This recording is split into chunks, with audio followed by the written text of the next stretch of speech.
Hindi dictation के लिए तैयार हो जाएं। स्टार्ट। सभापति महोदय, किसानों की उपज की आप न अधिक कीमत दे सकते हैं, न अधिक उपजाने के लिए जो साधन देश में उपलब्ध हैं उनकी तरफ आपका ध्यान जा रहा है।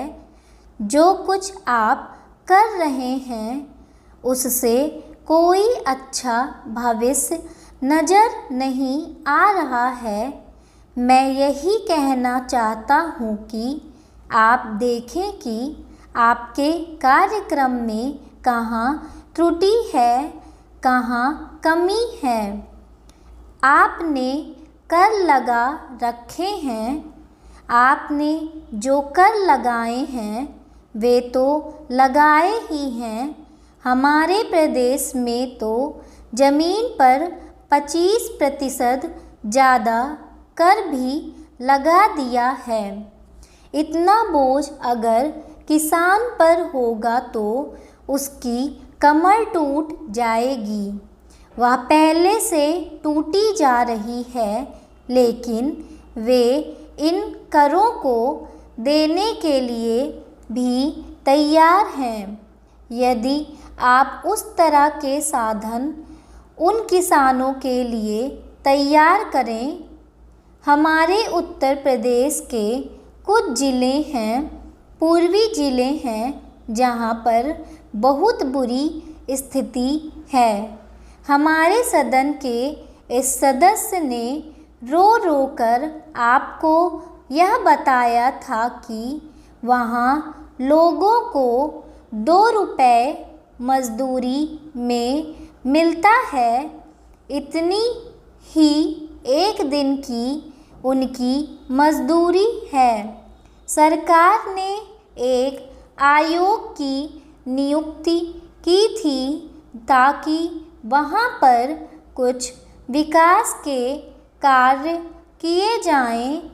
वह योजना भी अब खटाई में पड़ गई है।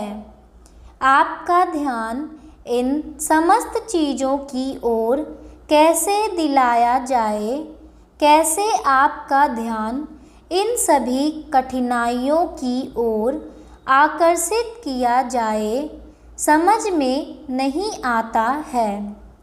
यातायात के साधनों की स्थिति यह है कि ट्रेनों में दूसरे दर्जे में भीड़ भाड़ का कोई ठिकाना नहीं है, उसकी कोई सीमा नहीं है। हर रोज़ ऐसा मालूम पड़ता है कि कोई मेला चल रहा है।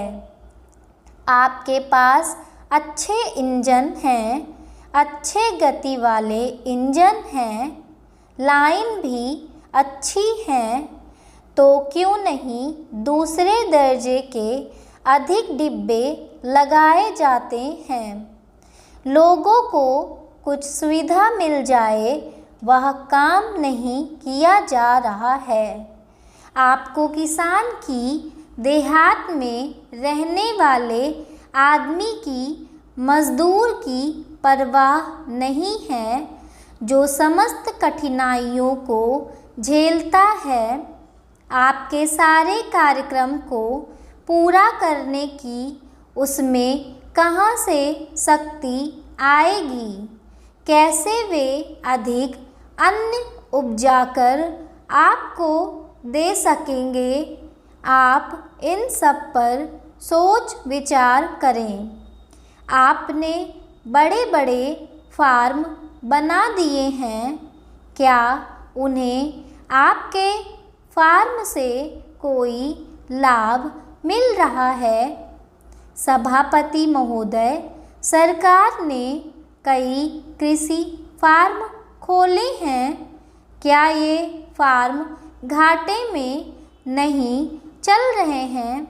अगर सारे खर्च जोड़ दिए जाएं, बड़े बड़े अधिकारियों के वेतन जोड़ दिए जाएं तो पता चलेगा कि सारे ये कृषि फार्म घाटे में चल रहे हैं। क्या इसी तरह से आप सारे किसानों को घाटे पर खेती करने के लिए मजबूर करेंगे? जिस क्षेत्र से मैं आता हूँ वहाँ एक पुल बना है। मैंने 10 वर्ष तक अपनी विधानसभा में इस पुल के लिए कोशिश की है।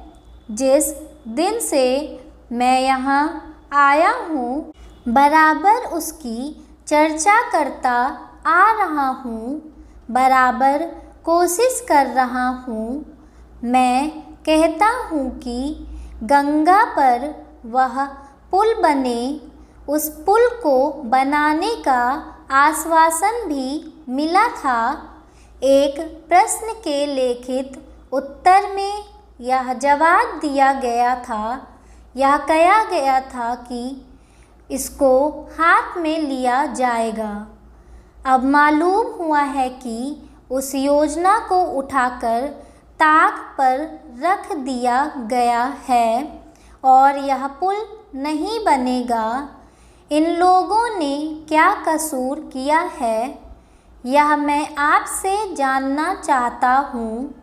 हमारे क्षेत्र के लोगों ने पाकिस्तान की लड़ाई में सरकार को हर तरह का सहयोग दिया था, हर तरह की सहायता दी थी।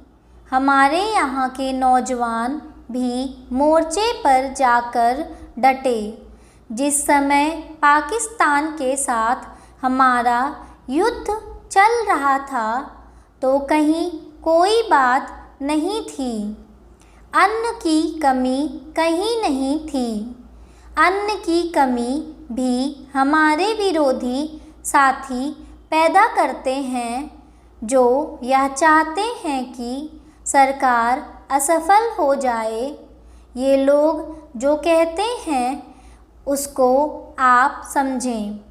एक तरफ तो हमारे मित्र की बात है जो देश के बड़े बड़े शहरों में दंगे करवाते हैं, दूसरी तरफ हम हैं जो कि इनकी बातों को नहीं समझ पाते।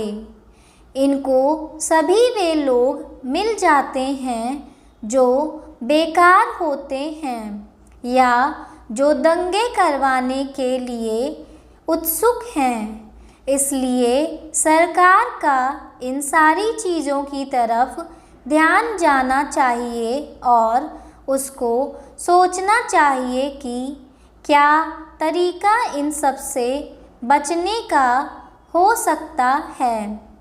एक ही तरीका हो सकता है कि इस देश में हर आदमी को काम मिले, देहात में लोगों को करने के लिए काम मिले और खादी कमीशन की जो योजना है और जो कि एक अच्छी योजना है वह ठीक तरह से चले। सौभाग्य से मैं आर्य समाज संगठन से संबंध रखता हूँ। Stop. Hello short handians, welcome to my YouTube channel. ऐसे ही और हिंदी डिक्टेशंस के लिए प्लीज़ वीडियो को लाइक, शेयर और चैनल को सब्सक्राइब करें and don't forget to press the bell icon. Thank you.